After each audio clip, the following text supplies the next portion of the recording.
साहिब जी ने कहा है, तत्व भेद कोई ना कहे रे झूम करा, यो पैसे ऊपर नाच सुनो रे झूम करा। एक पंजाब से राम राय नाम का एक भक्त आया था गरीबदास साहिब के पास। जब गरीबदास जी को परमात्मा की प्राप्ति हो चुकी थी, सतलोक ले जाकर कबीर साहिब ने गरीबदास जी की आत्मा को वापस शरीर में छोड़ दिया था। उसके पश्चात उन्होंने ये निर्णायक ज्ञान कहा। तो उस राम राय का उर्फ नाम झूमक करा भी था।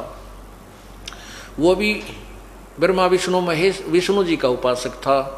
जब इस तत्व ज्ञान को समझा तो उसने कहा कि हे भगवान, यो ज्ञान तो आज तक किसी ने हमारे थी बताया को नहीं। तब गरीबदास जी ने कहा था, तत्व भेद कोई ना कहे रे झूम करा, ये पैसे ऊपर नाच सुनो रे झूम करा। कोटो मध्य कोई नहीं रे झूम करा, अरबों में कोई गर्क सुनो रे झूम करा। इस तत्व ज्ञान को बताने वाला करोड़ संतों में तो तुझे मिलेगा नहीं। अरब संतों में कोई एक गर्क, गर्क माने कंप्लीट नॉलेज रखने वाला, पूर्ण रूप से ज्ञान रखने वाला, कोई अरबों में गर्क कोई सुनो रे झूम करा। अब जैसे कबीर साहिब के बारे में छोटी मोटी जानकारी देने वाले संतां की कति कमी नहीं। कबीर पंथ में मेरे ख्याल में तो 10-20 लाख ग्रुप आ जाएंगे कबीर पंथ में, और कह का बेरा नहीं परमात्मा के बारे में और भगवान के बारे में वैसे ज्ञान देने वाले। तो गांव में अगर एक गांव में 10,000 20,000 की आबादी है तो 5,000 ग्रुप आएंगे। 5,000 ग्रुप कैसे हैं? जैसे किसी के बालक का तकलीफ होगी, कहते वो उसकी सासू बतावेगी बार लीगा दर दे इसके 2 रुपये, या पड़ोसन आ जाओगी भाई बेबे भीतर लीगे दर दे, यानी 2 गुरु तो हो गए। फिर कोई और चलती फिरती आ जाएगी, नो कहेगी थारा तो गुड़गम माड़ी की पूजा, उसकी बेली दर दे। यानी एक गांव में 5,000 तक कम गुरु नहीं है। और फिर ये गांव देख ले सारे संसार में कितने हैं, और किसी ने क्या है का बेरा को नहीं। इसलिए कहते हैं करोड़ों में तो कोई सह नहीं रह झूमकरा, अरबों में कोई गर्क सुनो रहे झूमकरा। यही गीता जी कह रहे हैं कि वासुदेव सर्वमितिम स महात्मा सुदुर्लभ है, कि ये बताने वाला कि वो वासुदेव यानी वासुदेव श्री कृष्ण जी नहीं थे। वासुदेव तो उनके पिता का नाम था। वासुदेव वेदों में पूर्ण परमात्मा की महिमा है और उसी के आधार पर बच्चों के नाम रखे जाते हैं। अब वासुदेव नाम धर लिया हमने श्री कृष्ण जी का। वासुदेव तो उनके पिता का नाम था, वासुदेव के पुत्र थे वो। वासुदेव का अर्थ होता है कुल का मालिक, सबके ऊपर जिसका शासन हो, यानी चक्रवर्ती, उसको वासुदेव कहते हैं। अब श्री कृष्ण जी की सती थी और ब्रह्म की सती थी और पूर्ण परमात्मा वासुदेव की सती थी। को जो बतावेगा वो तत्वदर्शी संत बड़ी मुश्किल से मिलेगा। अब आपको वासुदेव की परिभाषा दिखाते हैं, सुनाते हैं।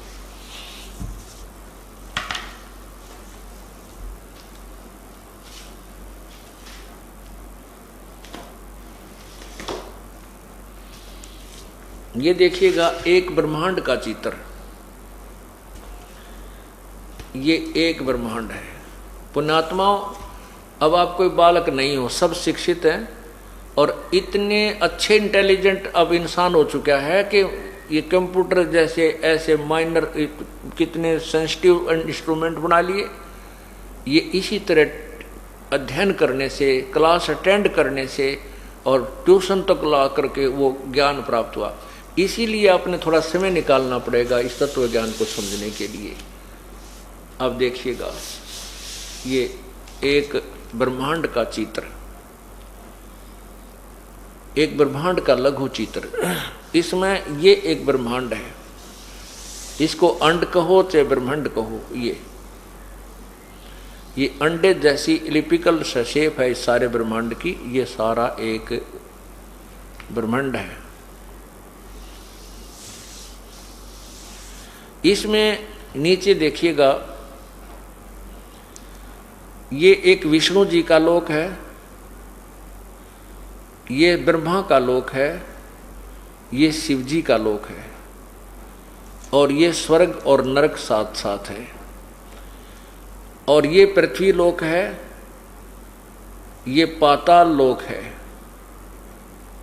ये पृथ्वी लोक, ये पाताल लोक, इसमें भी जीव हैं, मनुष्य हैं, और इसमें भी मनुष्य हैं, और यहाँ पर भी ये देव भी मनुष्य ही हैं। और ये स्वर्ग में, इस स्वर्गलोक पे, इस पृथ्वी लोक पे और इस पाताल लोक पे, इन तीन लोकों में, इन तीन लोकों पर इस रजगुण ब्रह्मा, विष्णु और शिव, ये तीनों भगवान, ये इनकी राजधानियां हैं। यहाँ से बैठे इन तीन लोकों के ऊपर ये कंट्रोल करते हैं। बस इस ब्रह्मलोक में भी इनका आधिपत्य नहीं है। ये ब्रह्मलोक है, पीछे देखिए, ये ब्रह्मलोक है। ये जो ब्रह्मलोक है, इसके अंदर भी ब्रह्मा विष्णु महेश का कोई आधिपत्य नहीं। यहाँ पर ये स्वयं इनका पिता सदाशिव महाब्रह्मा महाविष्णु और महाशिव रूप में रहता है, और अपने साथ अपनी पत्नी दुर्गा को महालक्ष्मी, महापार्वती और महासावित्री रूप में रखता है। यहाँ इसने तमोगुण प्रधान अक्षेत्र, रजोगुण प्रधान अक्षेत्र और सतोगुण प्रधान अक्षेत्र बनाए हुए हैं। यहाँ रह करके इन तीनों पुत्रों की उत्पत्ति करता है। इनको यहाँ से उठा करके फिर यहाँ ला करके इस सागर में, ये जो पूरा समुद्र भरा पड़ा चारों तरफ, इस समुद्र में ला करके रख देता है यहाँ। और बहुत क्षेत्र, लंबा चौड़ा क्षेत्र है ये समुद्र का। फिर यहाँ से उठा करके इनको दुर्गा तीनों को होश में ला करके इन एक एक स्थान पर छोड़ देती है। इनका तीनों का ब्याह कर देती है। तो ये भगवान ब्रह्मा विष्णु महेश तो केवल एक ब्रह्मांड में, इस ब्रह्मांड में एक एक विभाग के और केवल तीन लोकों में, रजगुण, इस पृथ्वी लोक, पाताल लोक और स्वर्ग लोक पर प्रभु हैं। एक एक विभाग के मालिक हैं। पूरे ब्रह्मांड में भी ये मालिक नहीं है, पूरे ब्रह्मांड में भी व्यापक नहीं है, पूरे ब्रह्मांड में भी ये वासुदेव नहीं है, अर्थात ये वासुदेव नहीं है। अब देखिएगा, एक ब्रह्मांड का चित्र आपने देखा। अब देखिएगा 21 ब्रह्मांड जो काल के हैं, ज्योति निरंजन के।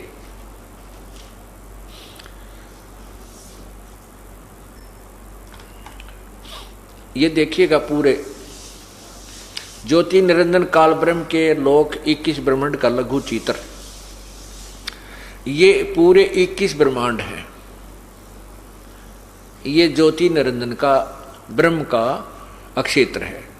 अब ये देखिए, जो एक ब्रह्मांड आपने देखा था, अब वो ब्रह्मांड ये समझो एक गेंद सी दिखाई देती है, ये है। और इसने महाब्रह्मांड बनाया है काल ने। इस महाब्रह्मांड में ऐसे ऐसे 5 ब्रह्मांड रखे हैं। अब ये 21 ब्रह्मांड में ये ज्योति निरंजन मालिक है। लेकिन ये कुल का मालिक नहीं है, क्योंकि वो इससे अलग और लोक हैं। केवल इनके अंदर ये व्यापक है, सर्वव्यापक नहीं है। अब देखिएगा, ये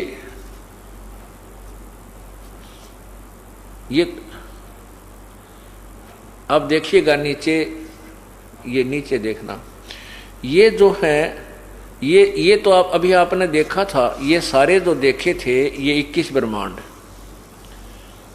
एक ब्रह्मांड देखा था, वो तो ये गेंद सी बनगीब। और ये 21 ब्रह्मांड आपने देखे हैं न्यारे न्यारे ज्योति निरंजन के। तो अब इनकी ये स्थिति समझो, ये इतनी स्थिति आ गई ये। और ये जो ब्रह्मांड है 7 संख ब्रह्मांड पर ब्रह्म के, ये ब्रह्म के 21 ब्रह्मांड, ये पर ब्रह्म के 7 संख ब्रह्मांड है। तो ये ब्रह्म भी सर्व वासुदेव नहीं है और पर ब्रह्म भी कुल का मालिक वासुदेव नहीं है। क्योंकि अब यहाँ देखिए, ये केवल 7 संख ब्रह्मांड में व्यापक है, सर्वव्यापक नहीं है, सबका वासुदेव नहीं है। अब ये देखना असंख्य ब्रह्मांड, अब असंख्य ब्रह्मांड, ये पूर्ण परमात्मा के असंख्य ब्रह्मांड, ये छोटे छोटे जो दिखाई देते हैं, ये सब ब्रह्मांड हैं। ये जो दिखते हैं आपको, ये ऐसे, ये सब ब्रह्मांड हैं, असंख्य ब्रह्मांड। इनका मालिक, इन सब का मालिक सर्वव्यापक वासुदेव कबीर परमात्मा पूर्ण ब्रह्म है, सत्य पुरुष है। ज्ञान देखना, पूरा देखो इसको एक बार। अब गीता जी में बताया है कि वासुदेव सर्वमितिम स महात्मा सुदुर्लभ, ये बताने वाला कि वासुदेव यानी सर्वव्यापक परमात्मा पूर्ण ब्रह्म ही सब कुछ है, वही सृष्टि रचनहार है, वही कुल का मालिक है, उसी की पूजा से जीव का मोक्ष होगा, अन्य उपासना से जीव का पूर्ण मोक्ष नहीं होगा। ये बताने वाला संत तो कहते हैं बड़ी सुदुर्लभ है, बड़ी मुश्किल से मिलेगा। बहुनाम जन्मानाम अन्ते ज्ञानवान माम प्रपद्यते, बहुत बहुत जन्मों के अंत के जन्म में कोई ज्ञानी आत्मा ब्रह्म तक की साधना करता, ना तो नीचे के तीनों गुणों की रजगुण ब्रह्मा सतगुण विष्णु तम गुण शिव जी, या कोई और अन्य उपासना, कोई जय गणेश देवा कहते इस तरह की पूजा में लगे रहते हैं। और वासुदेव सर्वमितिम स महात्मा सो दुर्लभ, ये बताने वाला कि वो पूर्ण परमात्मा ही सब कुछ है, सर्वव्यापक वो परमात्मा यानी वासुदेव ही पूजा के योग्य है, वही पूर्ण मोक्षदायक है, वही कर्मों के बंधन को काटता है, वही जीव की उम्र भी बढ़ा देता है, वो सब दुखों का निवारण करता है। ये बताने वाला संत तो बड़ी मुश्किल से मिलेगा। अब 7वें अध्याय के 29वें श्लोक में गीता ज्ञानदाता ने कहा है कि उस ब्रह्म को जानकर, उस ब्रह्म को जानने के पश्चात और पूरे आध्यात्मिक ज्ञान को जानने के पश्चात और मुझे समझने के पश्चात ये जीव फिर यहाँ से जन्म और मृत्यु के लिए छूटने का प्रयत्न करता है, यहाँ की किसी वस्तु की डिमांड नहीं करता। क्योंकि जब तत्व ज्ञान आपको हो जाएगा उसके बाद आपके यहाँ के सांसारिक सुख की कति चाह नहीं रहेगी।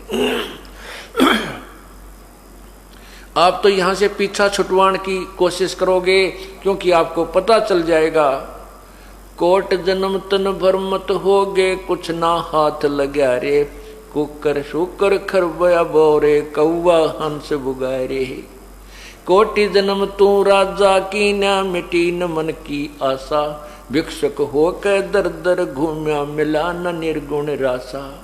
इंद्र कुबेर ईश की पदवी ब्रह्मा वरुण धर्मराया, विष्णुनाथ के पुर को जाके फिर भी उल्टा आया।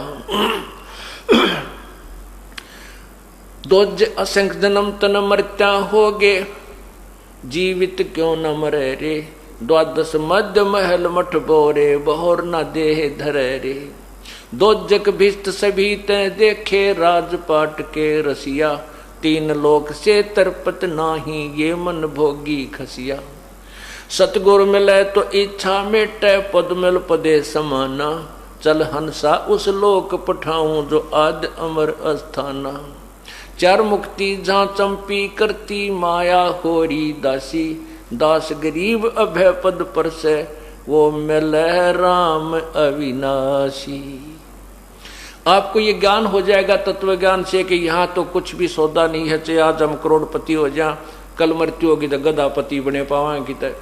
तो यहाँ तो कुछ भी नहीं चाहिए, हमने यहाँ से तो पीछा छूटा भगवान, जन्म मृत्यु से हमारा पीछा छूटा है, किस प्रकार छूटा, तो फिर तो यही चाह जीव को रह जाएगी। ये गीता ज्ञानदाता स्पष्ट कर रहा है। देखिएगा श्रीमद् भगवत गीता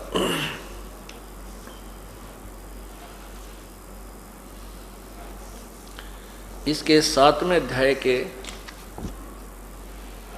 और 29वां श्लोक आपको सुनाते हैं। हाय हाय, 7वां अध्याय नीचे देखिए, श्लोक नंबर 29।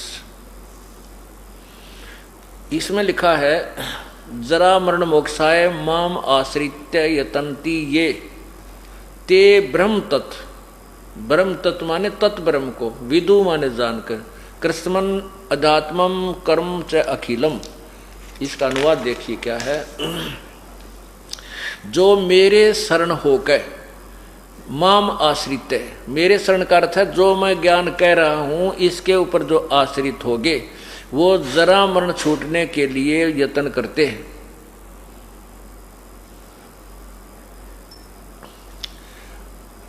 अब ये क्या कह रहा है गीता ज्ञानदाता कि जो मेरे शरण होकर मैं जो ज्ञान दे रहा हूं इस पर आश्रित जो हो गया, तत्वदर्शी संत ने ढूंढ लेगा और फिर उसके ज्ञान पर आश्रित उस समझ लेगा, तो जरा और मरण से छूटने के लिए यत्न करते हैं।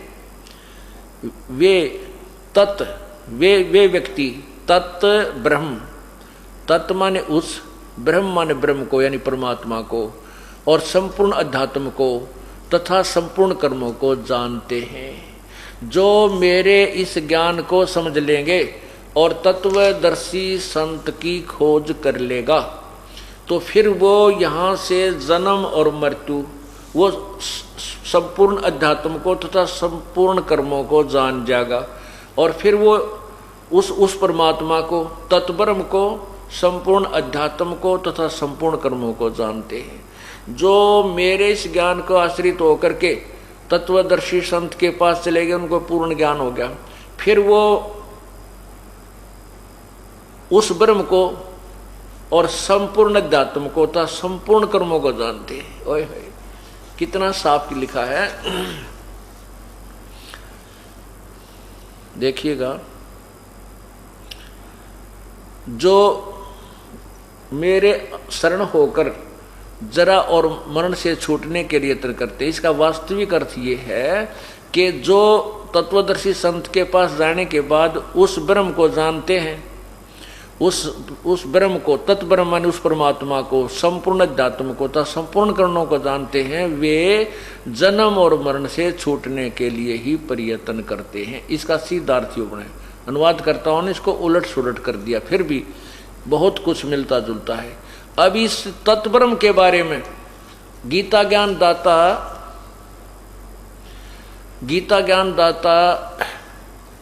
से अर्जुन ने पूछा कि भगवान वो तत्ब्रह्म कौन है फिर, जिसके बारे में आप बता रहे हो कि उसको समझने के बाद, उसका ज्ञान होने के बाद फिर तो जन्म मृत्यु से छूटने का जीव प्रयत्न करता है या कि कुछ वस्तु नहीं मांगता। ये देखिएगा, अभी आपने ये 29वां श्लोक पढ़ा है, ये संपूर्ण तत्ब्रह्म को, उस ब्रह्म को, अध्यात्म को तथा संपूर्ण कर्मों को जानते, ये 30वां 7वें अध्याय में 30 श्लोक हैं, ये यहां समाप्त हो जाता है। अब 8वां देखिएगा, ये 8वां अध्याय शुरू हो गया। इस 8वें अध्याय में प्रथम मंत्र में अर्जुन ने पूछा, किम तत्ब्रह्म, किम अध्यात्म, किम कर्म पुरुषोत्तम, किम अधिभूतम च किम प्रोक्तम अधिदेवम किम उच्यते। हे पुरुषोत्तम, तत्ब्रह्म किम, वह ब्रह्म क्या है, वो ब्रह्म यानी आपसे न्यारा और परमात्मा कौन है। इसका उत्तर 8वें अध्याय के इसी के तीसरे श्लोक में गीता ज्ञानदाता ने कहा है।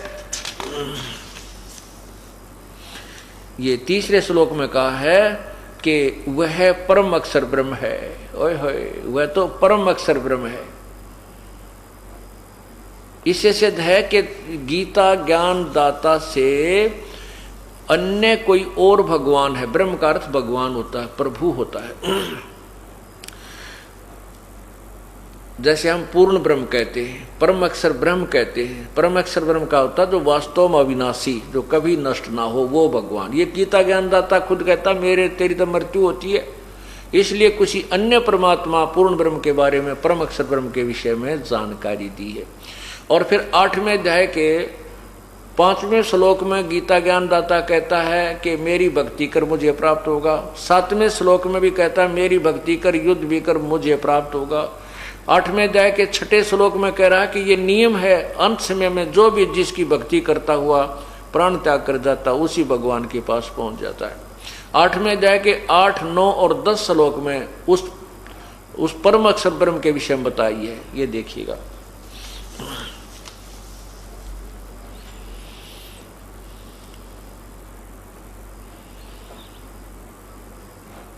आठवें अध्याय का नीचे देखो, 5वां श्लोक है।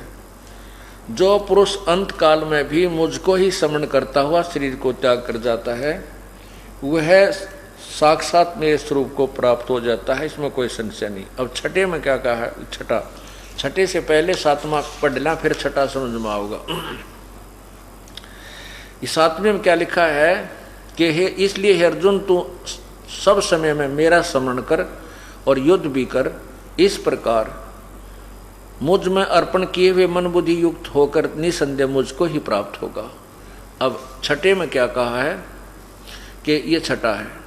हे कुंती पुत्र अर्जुन, अंत काल में जिस जिस भी भाव को समन करता हुआ शरीर का त्याग कर जाता है उसको प्राप्त होता है, सदा उसी भाव से भावित रहता है।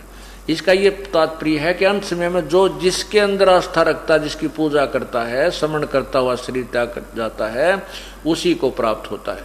अभी 7वें तक तो कह दिया अपने बारे में। इव 8वें में देखो, 8वें श्लोक में, 8वें अध्याय के 8वें श्लोक में लिखा है, हे पार्थ, यह नियम है कि परमेश्वर के, ओहो, गीता ज्ञान दाता से अलग है कोई परमेश्वर। हे पार्थ, यह नियम है कि परमेश्वर के ध्यान अभ्यास रूप से योग से युक्त दूसरी ओर न जाने वाले चित्त से निरंतर चिंतन करता हुआ परम प्रकाश रूप दिव्य पुरुष को अर्थात परमेश्वर को ही प्राप्त होता है। आगे देखो, 3 श्लोक लगातार लिखे हैं।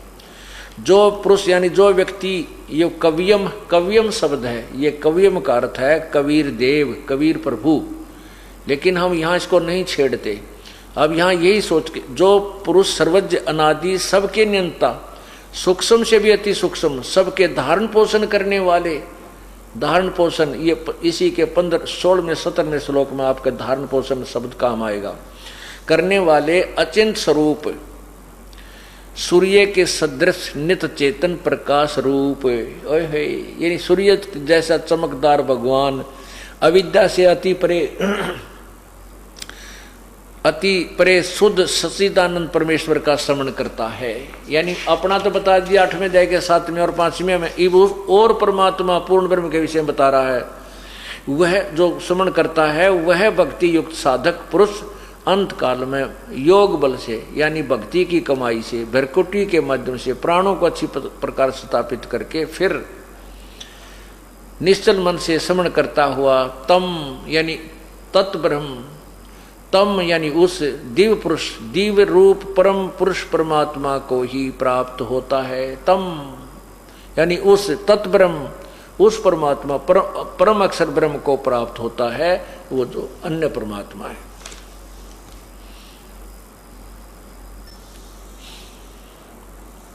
अब ये देखिएगा,